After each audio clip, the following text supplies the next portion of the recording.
Daming tao, grabe guys, oh, daming tao. Oh, si Kuya. Litisin daw. Ang tapang-tapang ni Sara. Handang-handa na daw siya. Naharap Sa angle, hindi lang sa Eden, papanet siya live sa kalsada, pinapakita kung saan may sobra. Ayan. Dami pang dumarating guys, oh. Sa Department of Education para hindi sinabago ko. Thank you so much sa mga nag-share, nag-likes. Thank you so much. Bribery and corruption to fall impeachable offense. Pang-apat, Yan, Sara Duterte litisin. Ayan po si Kuya. Litisin daw, litisin. Kaya ML party list, no? Kristiyanes, pangalawa sa pinakamataas sa ating bansa na ikaw napakadali mo lang ano po tayo auntie dito? sabihin Dito ka dad. na papatayin kita. Request mo ba? Hindi na kapagtakan. So, bungay. Bunga siya ng isang puno. At patuloy pa ako sa likod yung mga bata ko. Kaya nga, guys, balaan tayo. Pili pa mag-iway niya. Ay, yosin niyo. Kaya ito si Sara. Abutan niyang tatay. Daming tao, grabe guys, oh, daming tao. Kaya ang galing mo sa kanila na magsabi na papatayin kita. Ito po ang 4 articles of impeachment. Ang tawag na ito, napakatibay ang patayan. Napakatibay ang patayan para i-convict si Sara Duterte. Ayan guys, oh, punta po tayo dito sa may unahan. At pag-convict kay Sara Duterte ay pagmula lamang ng proseso ng pagpapanagot sa isang mataas na opisyal ng gobyerno. Hindi dapat makalpas ang iba pa na opisyalis ng gobyerno kahit pa ang pinakamataas na nasa tuktok na si President Bongbong Marcos Jr. mismo, sapagkat alam din natin na siya ay nasa sangkot din. Lahat ng sangkot dapat managot mula sa baba hanggang sa tuktok. Kilo sa may uno. Ayan guys, oh. Natin sa hapong ito, lahat ng sangkot Dapat managot! dapat managot. Mabuhay ang sambayanang Pilipino. Huwag tayong magkakampante. Sabihin natin sa ating mga kapitbahay, sa ating komunidad, na huwag maniwala sa disinformation na alam natin lalaganap yan habang tumatagal ang trial na ito. At ating himukin sila na magbantay at ating malabasin ang katotohanan nang makamta natin ang hustisya, ang katarungan, at ang pananagot sa lahat ng korap sa ating bayan. Muli, magandang hapon sa inyong lahat. Convict! Convict! Convict! Sara now! Lahat ng sangkot dapat managot. Malinaw po na ang mga articles of impeachment na ito ay may matibay na batayan, matibay na ebidensya.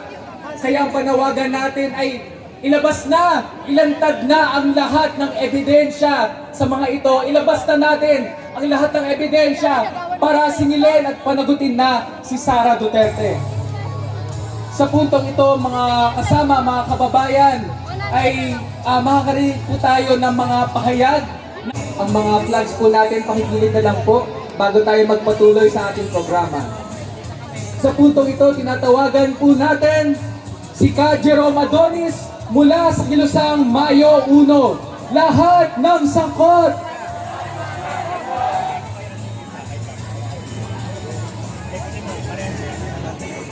lahat ng sangkot dapat managot. Lahat na sangkot. Convict Sara now! Convict Sara now! Mga kasama, mga kababayan, kung meron man pinaka-interesado na mapanagot si Sara Duterte at si Bongbong Marcos sa tuloy-tuloy na pagnanakaw sa pondo ng taong bayan, kasama po dyan ang mga manggagawang Pilipino.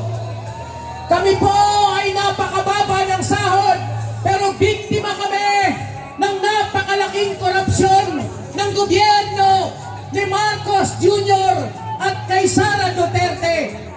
Malinaw po sa amin ang kanilang mga ninakaw na bilyong-bilyong piso ay galing yan sa dugo at pawis ng mga manggagawang Pilipino at ang ordinaryong mamamayan.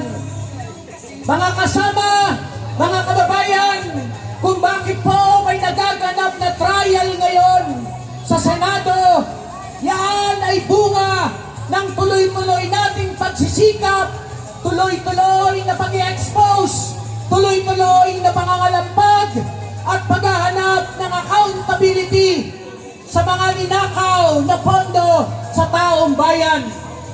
Kaya habang nagaganap ang paglilitis, huwag ho tayong pakatiwala sa Senado dahil ang mga yan ay doble kara. Alam na natin, napanood na natin sa mahabang panahon. Importante ngayon ang tuloy-tuloy na pagkilos, tuloy-tuloy na pagbabantay ng mga manggagawa at ordinaryong Pilipino na lugmok sa napakatinding kahirapan, napakataas na presyo ng mga pangunahing bilihin.